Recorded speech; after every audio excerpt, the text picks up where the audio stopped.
Hi, my name is Laura Potter, and I am doing an informative speech over drag queens and drag culture for my public speaking class. Drag is more of a self-expression than anything else, and that is where I think we can all relate with drag culture because every single one of us, have some form of self-expression or another. I'm going to be using this to help define what a drag queen is, help to educate and inform on the phenomenon, and where drag culture really began. The earliest accounts of drag were in the 1800s, 1700s, and it was men who were dressed as women in theater. And this was very common because women were not allowed to act in plays for Shakespeare, and it just was not a very common thing. But of course, there is no Romeo without a Juliet, so they had to have some form of a woman, and that is some of the earliest accounts, just dudes dressing up as ladies because they did not want women in the theater. It was very common in early Victorian era for men to dress up as women, and that's where cross-dressing really came about.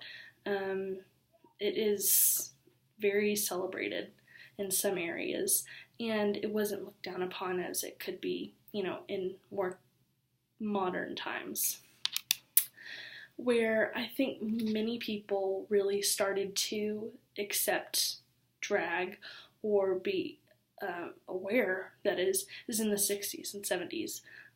This is when the LGBT movement really began and sparked. Stonewall was in 1969, and that was a very big gay and lesbian movement. It was very fundamental for the LGBT community. Marsha P. Johnson is a very historic figure in drag and drag culture. She was just one of those landmark people. As you think of drag, you think of Marsha P. Johnson, and Studio 54 is something that has become more talked about lately. It was a local nightclub where anything goes, and people were free to self-express as they wished.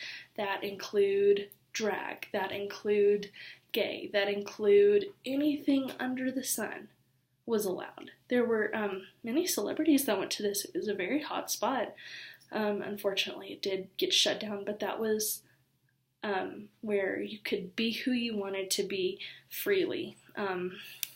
Another one of the more prominent figures in drag culture was the drag queen that went by the name Divine. She paved the way for films to start including drag queens as characters.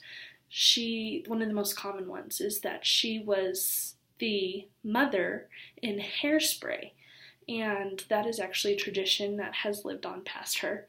She all the time when they do Hairspray, it is a man dressed up as a woman who is playing the mother of Tracy Turnblad.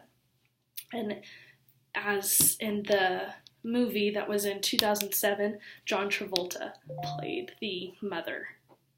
And as we know, John Travolta traditionally does not dress as a drag queen, so it is very, very awesome for that culture that Divine got to do that.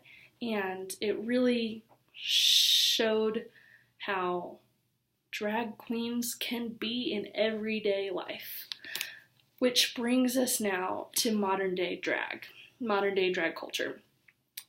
Drag culture is much more modern, as I said before, because of a television show called RuPaul's Drag Race.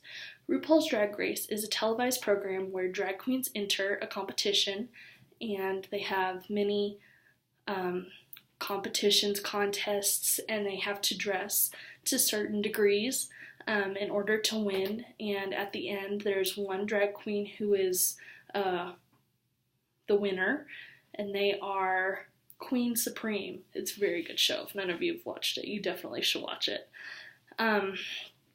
Traditionally, drag queens are portrayed with very exaggerated feminine features, big lips, really outrageous eyes, huge eyelashes, dresses dressed to the nine, but it's really just an art form. If that is what the drag queen wants her drag to be, then that's fine. But there are all sorts types of drag and drag dressing. It is a very widely accepted form now of self-expression, and drag queens are sometimes even glorified celebrities. They have more opportunities to collect money and gain money through their self-expression, which is something that is fabulous. There are many misconceptions about drag queens and where they come from and how they are today. And I hope with this informative speech, you now know just a little bit more about the wonderful world of drag. Thank you.